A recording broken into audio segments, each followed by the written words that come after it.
Welcome to the new episode. Think the beach is safe? These 3 disturbing true stories will make you fear the ocean like never before. Ready for sleep? You might want to think again.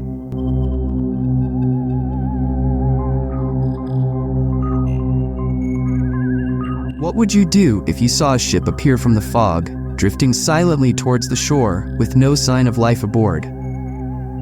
In 2017, a group of campers near Tofino Beach in British Columbia experienced this very thing. But what they discovered after boarding the ship was far more terrifying than they could have ever imagined. Sometimes, it's not the sea that hides the darkest secrets, but what floats upon it.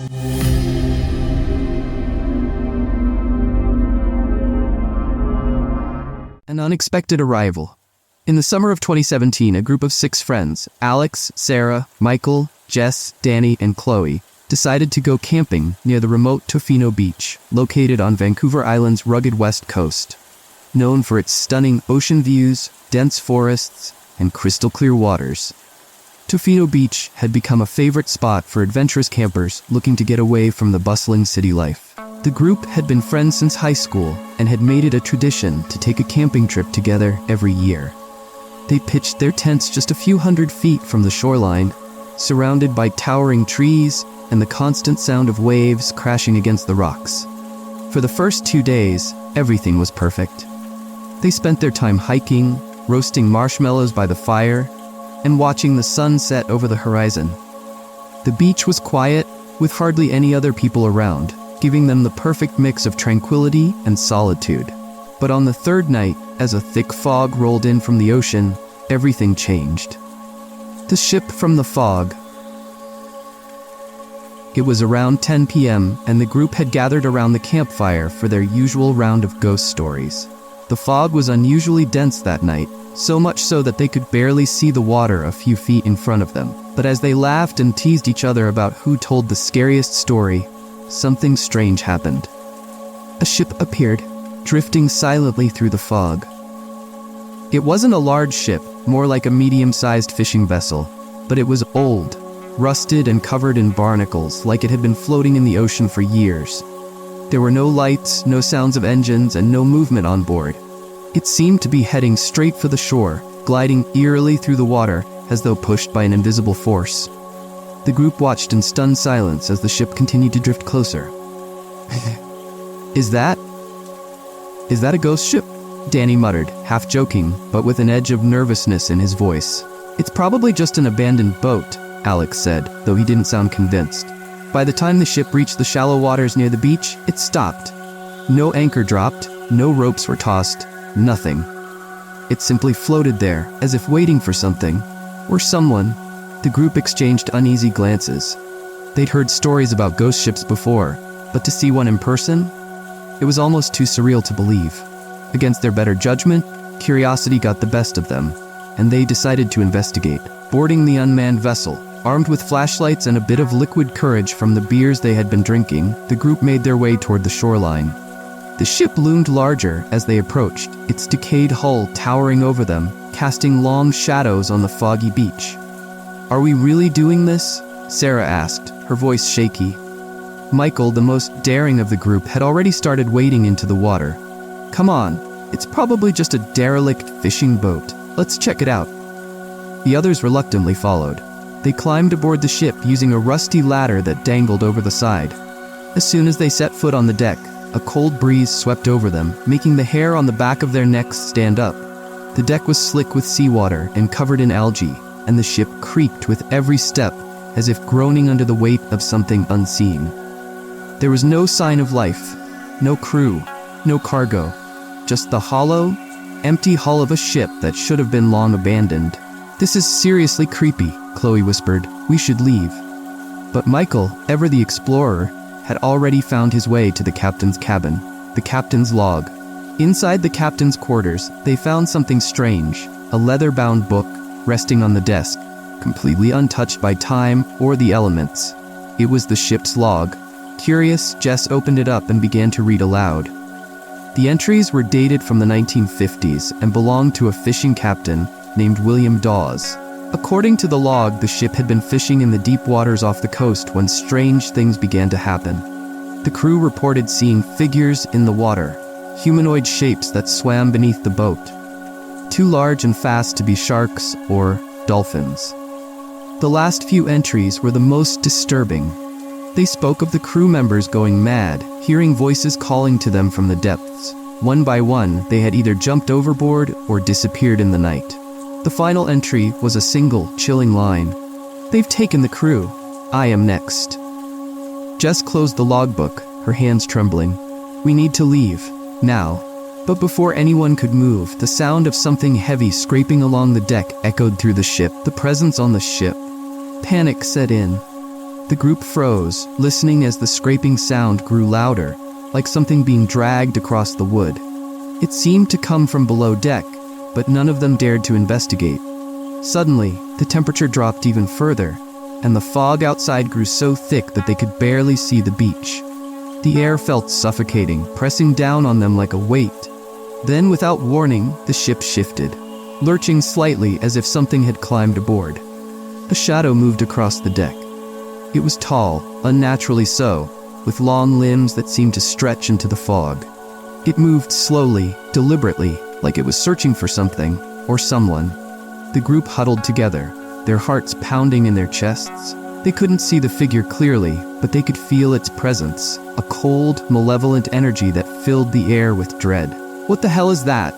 Danny whispered, barely able to contain his fear. The shadow stopped, its head turning slowly toward the group. For a moment, everything was still. Then, it began to move toward them. The escape. Pure terror took over. Without thinking, the group bolted toward the ladder, scrambling to get off the ship. The deck creaked and groaned beneath them, as if the ship itself was alive, trying to keep them trapped. Michael was the first to reach the ladder, but as he climbed down, the ship suddenly jerked, sending him crashing into the water below. The others followed, leaping from the deck into the freezing ocean, desperate to escape whatever was on board. They swam frantically toward the shore, gasping for breath as they reached the safety of the beach. When they looked back, the ship was gone. The fog had lifted, and the water was calm, as if nothing had ever been there. The haunting aftermath. The friends never spoke of what they had seen that night, not to anyone. They packed up their camp and left Tofino Beach, vowing never to return. But the memory of that ghost ship, and the shadow that stalked them, still haunts their dreams. To this day, no one knows what happened to Captain William Dawes or his crew. Some believe the ship still drifts along the coast, appearing in the fog to those unlucky enough to cross its path. But if you ever find yourself camping near Tofino Beach, and you see a ship emerge from the fog, don't go aboard. You might not make it back.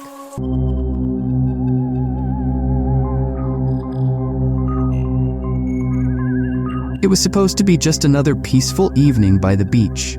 A group of friends, a bonfire, and the gentle sounds of the waves. But as night fell, something far more sinister crept out of the water. Flickering lights appeared on the horizon, and soon after, one by one, they started disappearing without a trace. What started as a night of laughter turned into a nightmare no one could explain.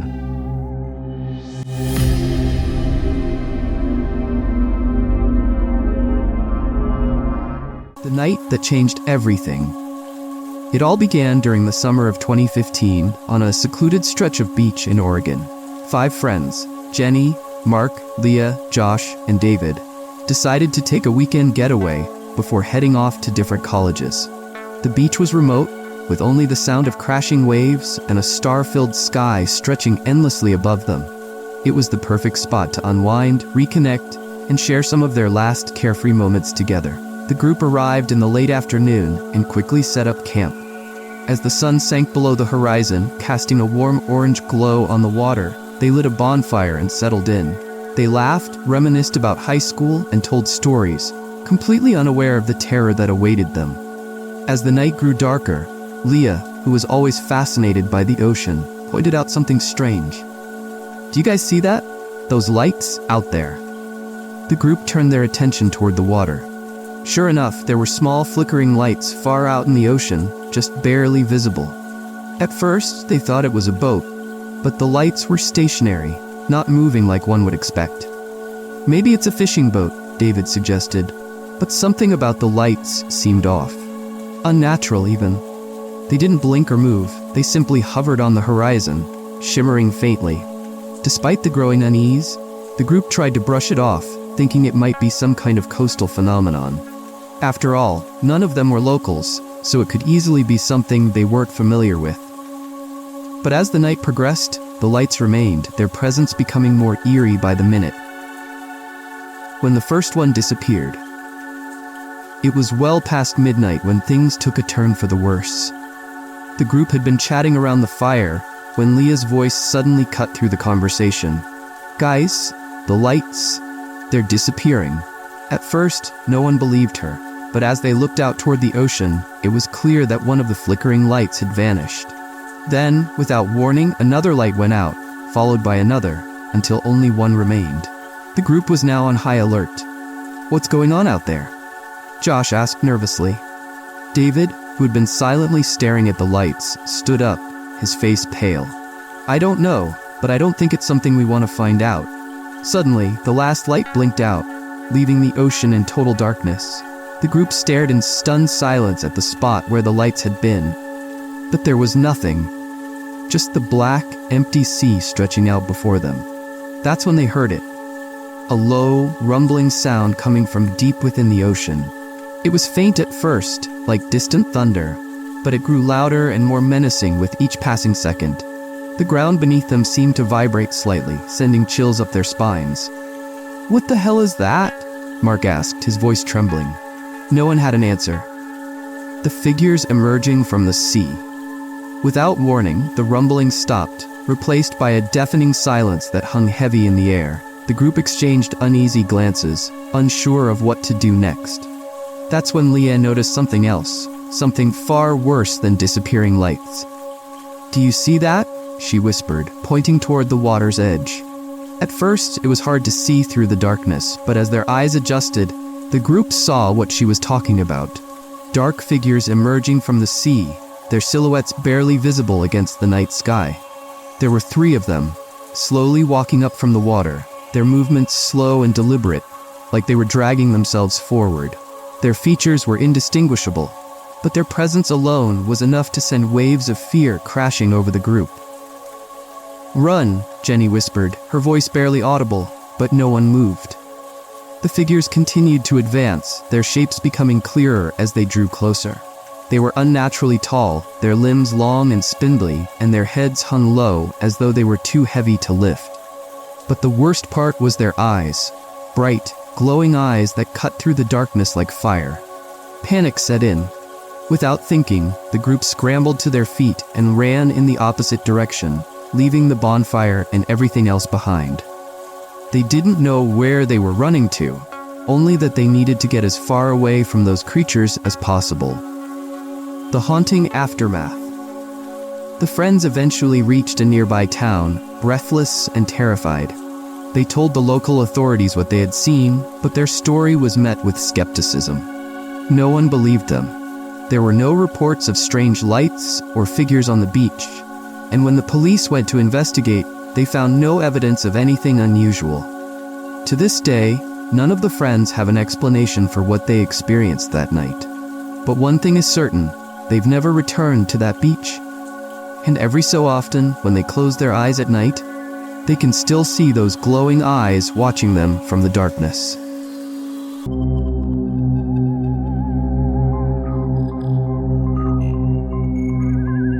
You've heard about beach accidents, the unfortunate souls who get swept out by a riptide, never to be seen again. But what if I told you sometimes it's not the ocean that takes them, but something else, something far more malicious that waits beneath the waves?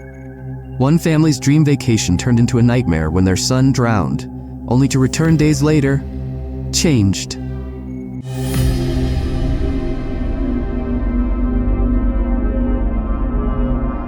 A family's worst nightmare. In July of 2008, the Matheson family decided to spend a week at one of Florida's most popular beach destinations, Destin Beach. The Mathesons were a typical middle-class family. Tom and Rachel, both in their late 30s, brought along their 2 children, 8-year-old Lucas and 10-year-old Emily. They were excited for some quality family time, sand castles, and endless swimming in the warm Gulf of Mexico waters. Their first few days were everything the family had hoped for: sunshine, good food, and the sounds of seagulls and crashing waves. The kids played in the shallow water, while their parents lounged on beach chairs, soaking up the sun. On the fourth day of their trip, the beach was more crowded than usual. It was a hot afternoon, and the temperature soared to over 90 degrees, so naturally, people flocked to the water to cool down. Lucas, an adventurous boy but a weak swimmer, kept to the shallow end where his feet could touch the sand. His mother, Rachel, kept a close eye on him, her maternal instincts always on high alert whenever he was in the water. But it only takes a moment for things to go wrong.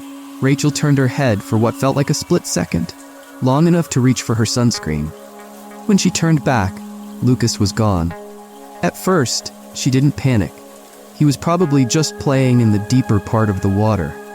But when a minute passed, then two, and there was still no sign of him, Rachel's heart began to pound. "Tom!" she shouted to her husband, who had dozed off under an umbrella. "Where's Lucas?" Tom shot up, groggily scanning the beach. "He was just here," he mumbled, still half asleep. But Lucas wasn't just there. He was nowhere to be seen. Frantic, the couple ran down the shoreline calling his name, their voices blending with the sounds of the beach. Other beachgoers looked on in confusion, unsure if they were witnessing an emergency or a child playing hide and seek. It wasn't until a lifeguard sounded the alarm that panic spread. The once lively beach quickly turned chaotic as people searched the water and the shore, hoping to spot Lucas. But the minutes turned into hours, and as the sun began to dip below the horizon, the grim reality settled in. Lucas was gone. The search that led nowhere. Search and rescue teams scoured the water and surrounding areas for days. Helicopters flew overhead, boats combed the coast, and divers plunged into the murky depths in a desperate attempt to find the boy. Yet, despite their best efforts, there was no trace of Lucas. No body, no evidence he'd been caught in a riptide. It was as if he had vanished into thin air. Rachel and Tom were inconsolable. Emily, who had been too stunned to cry, clung to her parents, silently watching as their once happy vacation turned into an unending nightmare. The family eventually returned home, broken, unable to process the horrific loss. But that's when things took an even darker turn. The impossible return. 6 days after Lucas disappeared, just as Rachel and Tom were starting to lose all hope, a call came in from the local sheriff's office. A boy matching Lucas's description had been found wandering the beach near the very spot he'd disappeared. Alive. The Mathesons were in disbelief. They rushed back to Florida, and sure enough, there was Lucas, sitting in the sheriff's office, wrapped in a blanket. He looked completely unharmed. No cuts, no bruises, not even a sunburn after being missing in the heat for days. Rachel collapsed in tears, hugging her son tightly, but something wasn't right. Lucas didn't seem to recognize her, or anyone for that matter.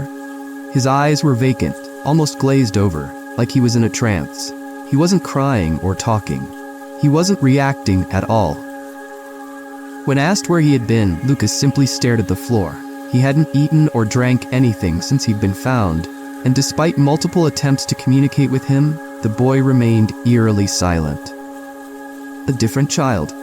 The family returned home with Lucas, but the boy they brought back wasn't the same child who had disappeared. He was distant, barely speaking, and his once playful demeanor was gone, replaced by cold indifference. At night, Lucas would sit at the edge of his bed, staring out the window toward the sky, as if waiting for something, or someone. His parents took him to doctors, therapists, and specialists, but no one could explain the change in him. Physically, he was fine, but mentally, it was as if something had taken hold of him. Something that didn't belong. One night, Emily awoke to the sound of Lucas whispering in his room. At first, she thought he was talking in his sleep, but as she listened closely, she realized he wasn't talking to himself. He was having a conversation. Emily crept toward the door and peeked in. Lucas was still sitting on his bed, staring out the window. But the whispers didn't stop. She couldn't understand what he was saying, but his voice was low and frantic, like he was arguing with someone. Terrified, Emily ran back to her room, pulling the covers over her head, praying for morning to come. The final night. The Mathesons' nightmare reached its peak one stormy evening. The wind howled outside as rain battered against the windows. Rachel went to check on Lucas before bed, but when she opened his door, he was gone. His window was wide open, rain soaking the floor beneath it. Frantic, Rachel screamed for Tom, and the two parents raced out into the night, calling for their son. They searched the house, the yard, the nearby woods, but there was no sign of Lucas. That was the last time anyone saw him. The sheriff's office launched another search, but just like before, Lucas had vanished without a trace. This time, though, he didn't come back. Rachel and Tom were left with more questions than answers. What had taken their son? Where had he gone during those 6 days? And perhaps the most terrifying question of all, was the boy who returned really Lucas, or was it something else entirely? The legend lives on. To this day, no one knows what happened to Lucas Matheson. Some locals believe the boy drowned that day, and that the creature that returned was something else, something that took his place. Others think it was a case of possession, that the ocean, or something within it, had claimed his soul. But one thing is certain, Destin Beach hasn't been the same since. Locals say if you walk along the shore late at night, you might hear the faint whispers of a child calling for help, only to disappear into the wind. And if you dare, don't forget to subscribe to Mr. Spooky's channel for more spine-chilling stories. Until next time, stay safe.